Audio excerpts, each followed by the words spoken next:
is Russ. Yeah, I'm back out on the road again. What am I riding today? This is the Himiway D5 2.0. Yeah, this is quickly becoming one of my favorite bikes. Yeah, this one's a nice one. I really like this one a lot. Let me show you what I did to it. Let me pull off on the side somewhere here so you can see it. Well, I guess we'll go up on the bike path here. 12 miles an hour. All right, let me show you real quickly what I did. Let's put the kickstand down. All right, is that a good angle? Trying to look at the, okay, here, more sun. Problem with this is you have my shadow around there. Thank you. All right, so there we go. So what did I change? Here's what I changed. Yeah, the light came in. Yeah, I've got the headlight on. I don't know if you can see that. So I've got the headlight on here. I've got the back blinking. I don't know, guys, can you guys see that? You look down here, this one's blinking, this side's blinking. So the rear tail light is blinking. So you can adjust it any way you want. Let me move over to the side here. Let me get back on.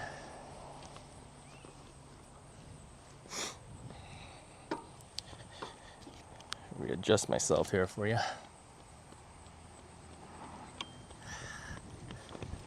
All right, let's just get moving out of here.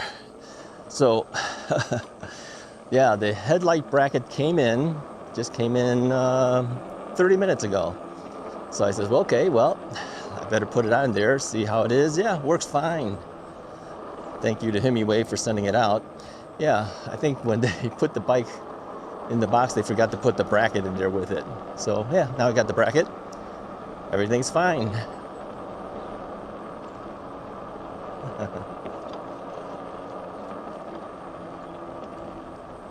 So you can adjust that rear tail light to do whatever you want. Do you want it blinking? You can get it blinking. You don't want it blinking, you can turn off the blinking. Same thing with the front headlights. All right, we went a little bit faster than 12 miles an hour, but I don't plan to stay on this thing, so I'm gonna get off.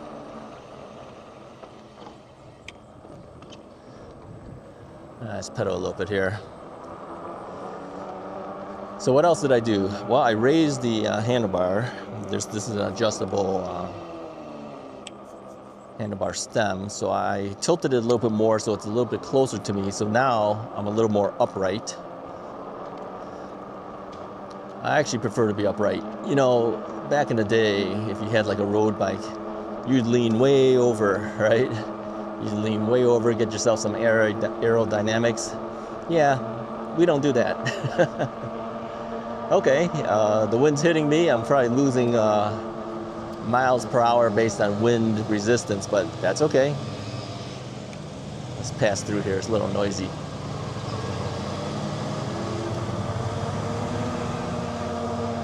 Lawn cutting crews are out.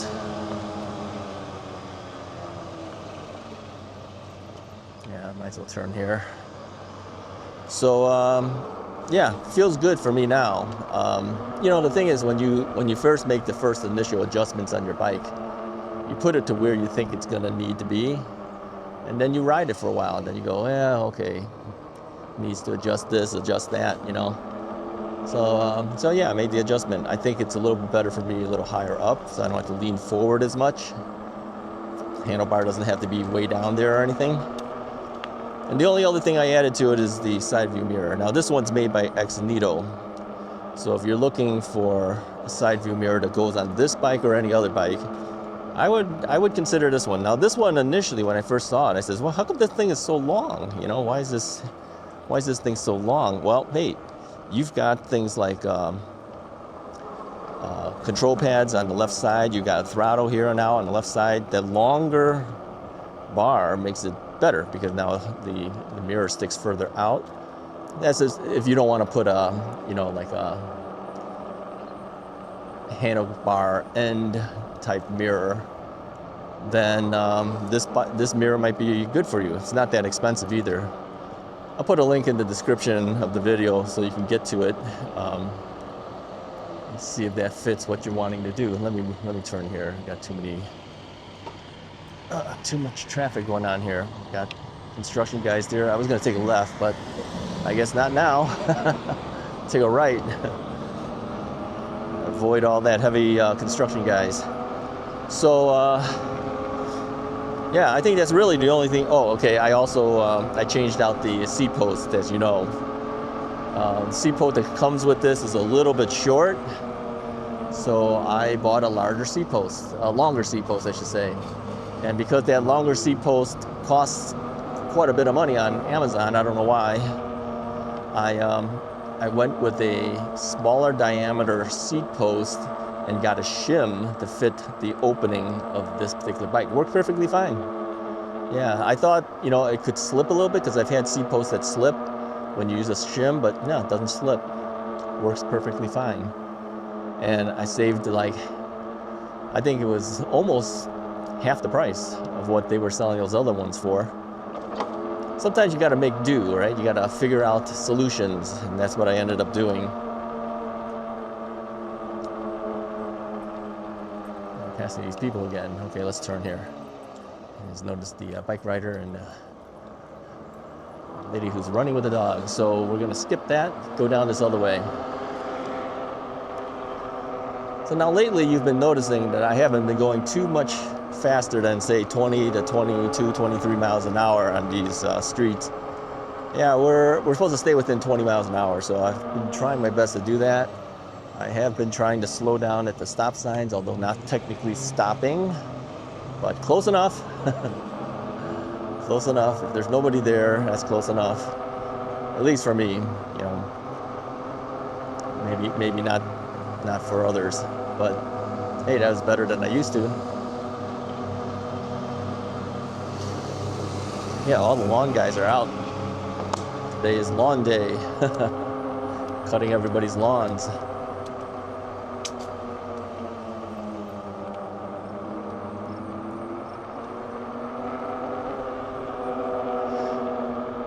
Yeah, this D5 2.0 seems to be a nice bike.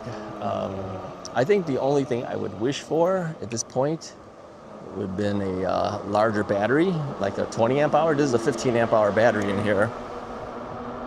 48 volt 15 amp hour battery. If it was 20, I would be happier, but I would know that that means it would be heavier. Performance might suffer a little bit because of it, you know. Let's take a left over here. My arm out, we'll slow down. See, this is where I wish we had a front turn signal as well. I mean, this thing has turn signals, but it only triggers the rear. It'll blink in the back, but there's nobody behind me, so why use it? But there was somebody in front of me, but I don't have a turn signal to let them know I'm turning. So the arm has to go out. I think even if you had the turn signal, you should still stick your arm out when you can. It's more visible that way.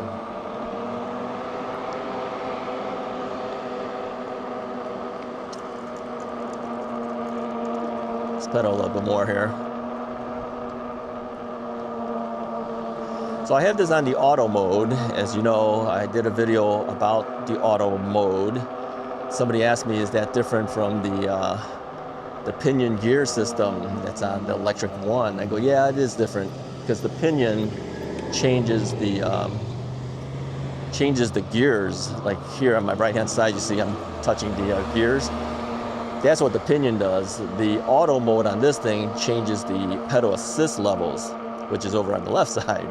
So if you put on auto, it kind of senses what it needs to give you and then gives it to you. And if it thinks it needs more help on the motor, then it gives it to you. So you could literally just leave it on the auto mode, don't even ever touch it, and the bike will automatically choose the pedal assist level based on how you're riding, you know. I have it on torque sensor right now, so if I press down a little bit harder, you can see I'm moving a little bit quicker now. You can hear it. And somebody asked me too, is that a noisy motor? No, what you're hearing is actually the tires on the road. The motor's actually pretty quiet on this bike.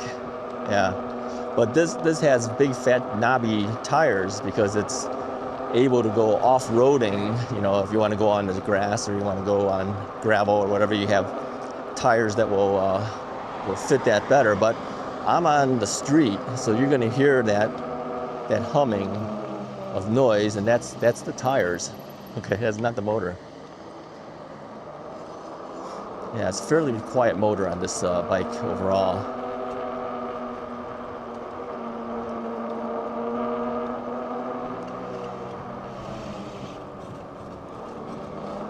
All right, now I didn't know if that guy was going to go forward or he wasn't. He's a non-electric bike rider there, but he made his turn. Yeah, the trees are still green, but I have noticed that some of the leaves are starting to turn now. I look at the tops of one tree that's up ahead of me, it's kind of reddish already. So yeah, things are starting to change. I mean, we are technically in fall season now. I'm riding on a Friday. I don't know if I mentioned that or not. Let's pedal some more here. So I have the battery meter here set up. So I have the bars, you know, you got 5 bar segments there, but it also tells me the voltage. I'm at 52.7 volts.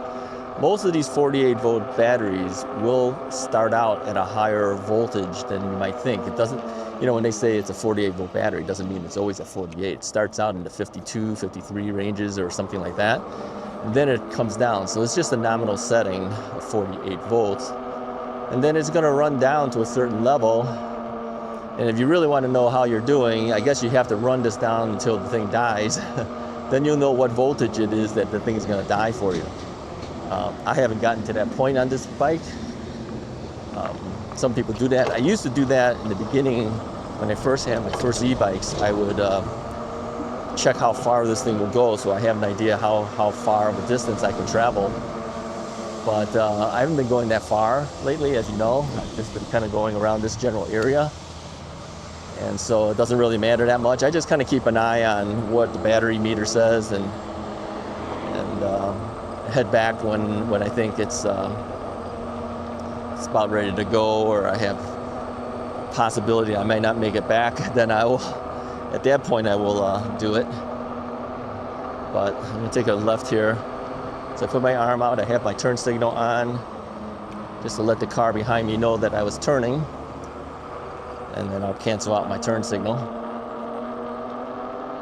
I'm still trying to get used to turn signals. You know, for 4 years or so, bikes didn't have the turn signals on there, so I didn't have to do it.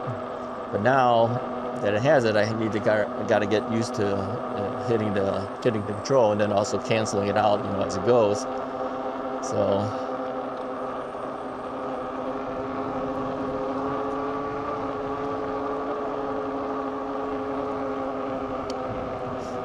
Let's go ahead and make this turn here. Nobody's behind me, so we're not going to bother. And again, same thing here. We got to turn over here, but again, nobody's behind me, so I'm not going to bother. No turn signals for me when there's nobody around. Same thing here. There's nobody around, so I'm not going to bother. I'm just going to turn. Yeah, somebody mentioned too that, you know, during turning, I think it was John that mentioned. Maybe it was John. The people used to, you know, truck drivers and... No, it wasn't John. It was somebody else. Who mentioned this? I can't recall who mentioned it. Sometimes truck drivers will actually accelerate into the turn so they don't have issues with the load on their truck. I tend to sometimes, you know, I will stop pedaling, but I will throttle into the turn. So I guess we kind of do the same things. I just don't mention it.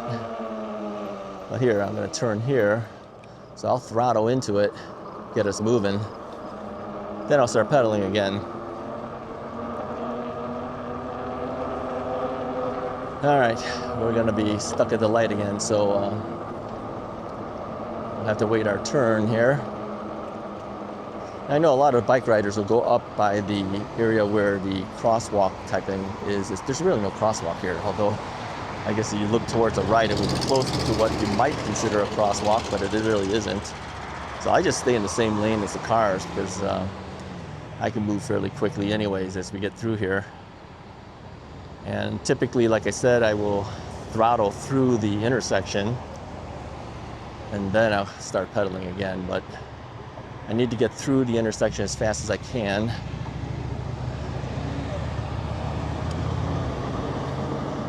Yeah, you're most vulnerable in intersections, so you don't want to hang out in intersections any longer than you have to.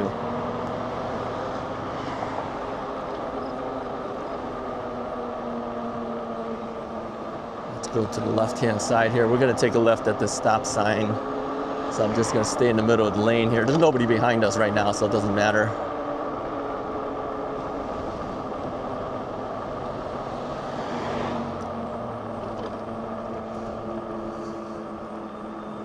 Out so whoever's around, although there's nobody around, knows I'm taking the left.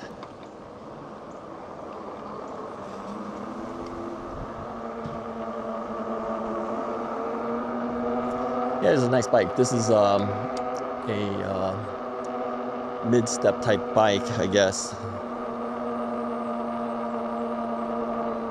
What do these guys call it, mid-step? Maybe they call theirs a high step. I don't know.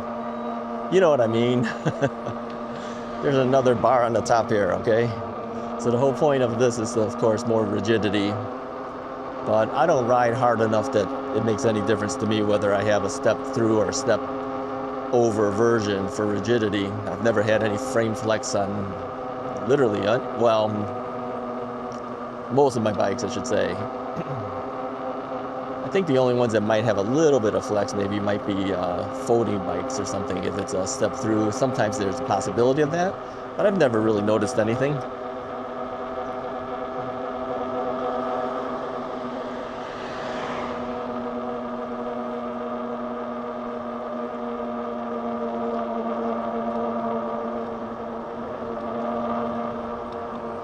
Let's pedal some more here.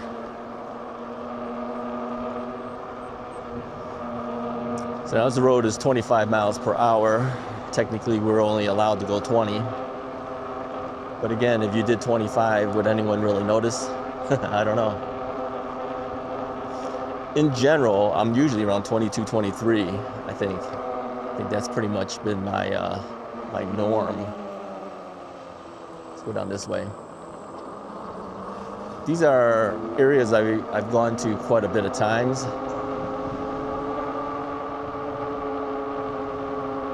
Yep, the guy's got his Halloween stuff out. The guy in the right corner always has a lot of Halloween stuff up. He's already got his out already. A lot of people have got their stuff out early this year. They're trying to get as much mileage out of it as they can. Let me angle a little bit so you can see it. There you go. He's got sound effects and everything. And the lady's setting one up, I think. Yep, she's setting up a rat. All right, let's turn here. Yeah, they go all out. All right.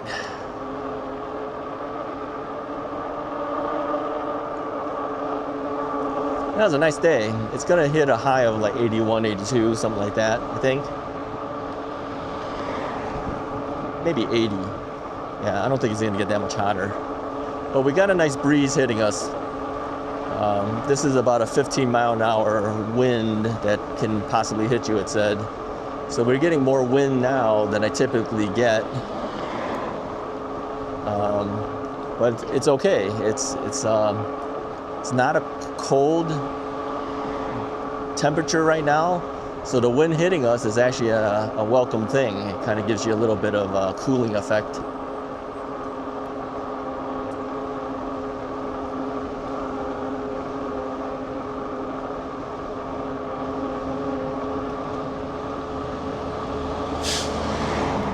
Yeah, I like the auto mode. I like the auto mode on this thing. I don't have to think about it.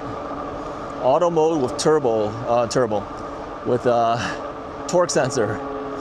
Okay, auto mode with torque sensor works really well for me here.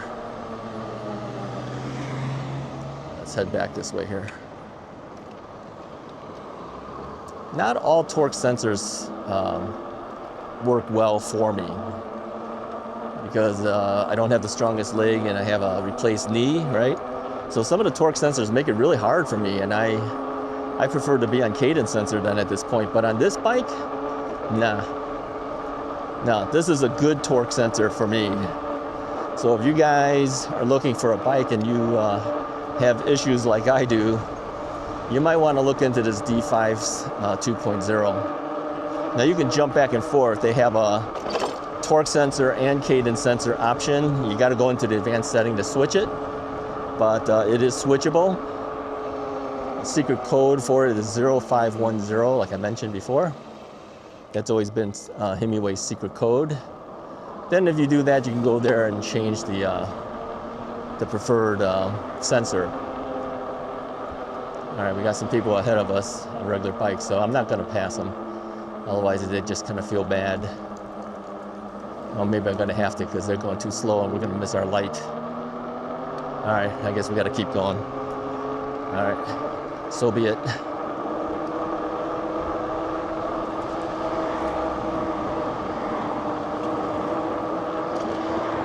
No, we're not gonna make it anyway. Oh well, I think if I had gone and not thought about it, I would have made it. All right, we'll take it easy. We'll wait our turn. I'll probably edit this wait out though, because it's usually pretty long.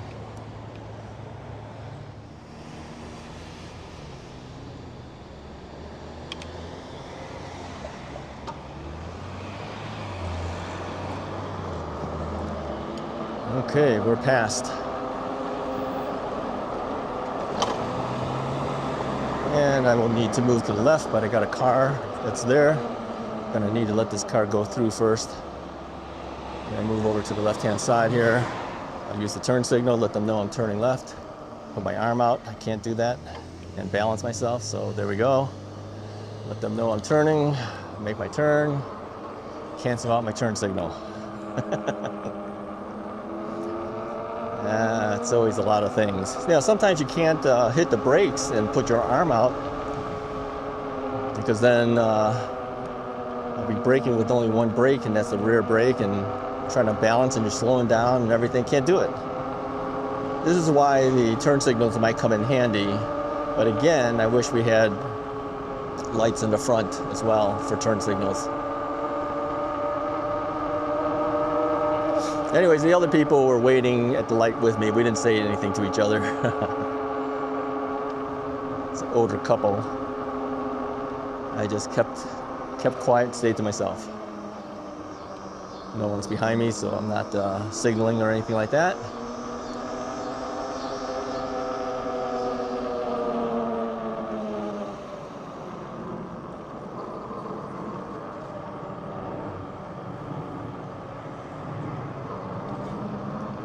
I only signal with my hand because I saw that car was there. He probably wants to know what I'm gonna do, so you let him know. Nice day today. Nice windy breeze, but it's a nice breeze.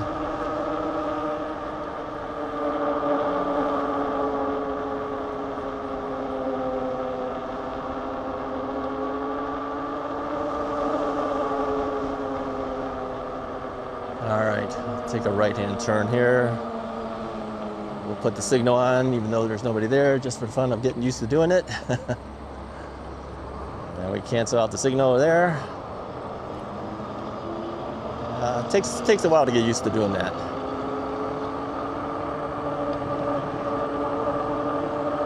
And we'll turn here, we'll use the signal, but no one's around anyway. Take a left turn.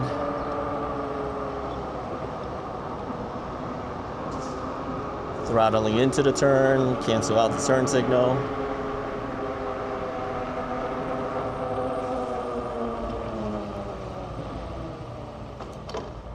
There we go. A lot of bumps there. They're resurfacing the road, so they take out the top layer of the road, and then they have to put another new asphalt on the top. This is fairly common out here in Chicago, where they're always resurfacing things. We get a lot of cracks. You probably noticed on the roads when I'm riding, sometimes you see like black lines that go across. Yeah, we get a lot of cracks in Chicago, and I think that's from temperature swings. You know, during the winter months, you know, it gets really cold, and then during the summer months, it gets really hot. So it's all over the place. And then, you know, cars and trucks go by, bounce around on it, crack it open. Yeah, we got issues all the time. So road construction is pretty common in the Chicago area.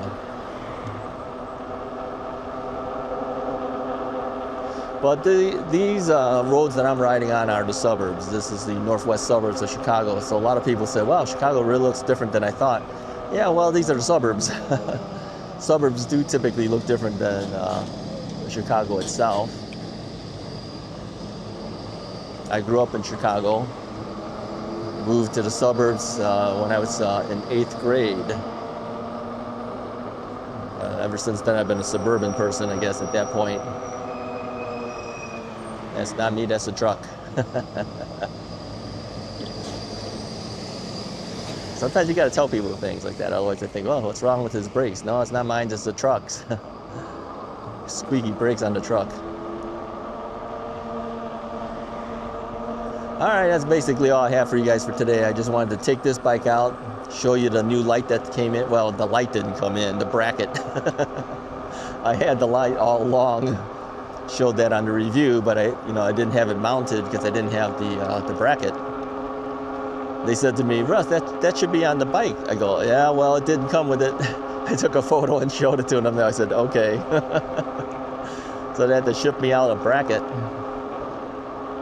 It's okay. It's a small little thing to deal with. It doesn't matter. When you get your bike, yeah, make sure you have a bracket for the front headlight, okay? Because you will have to put the headlight on yourself. It's just, it's just a screw. The screw was there, but the bracket wasn't. So whoever, put it together just forgot to put one on here. No big deal. That's minor. I mean, things could be worse, could have major problems with things, but it didn't. And as you might know from the review, I mentioned that the bike itself really wasn't damaged, but man, that box looked beat up. It looked really bad. I think it's the worst box I've ever seen coming in, and it wasn't Himiway's fault. That was the truck carrier's fault. Yeah, they crushed it. They had like holes in it, big holes on the side. But credit to Himiway's packaging engineers, because they encased this frame and everything in foam. Heavy duty foam. There's no way this thing was going to be damaged, even with that much damage to the box. So, all right, anyways, thanks for staying along with me with the ride. I do appreciate it. More rides to come before we run out of ability to do so. This is the time for me to get out there, right? I wasn't able to do much of it during the hot season. Then it started raining, right? We had a lot of rain. So yeah, this is our season to get out to ride. So, all right, hit the like and subscribe button. I'll talk to you guys next time.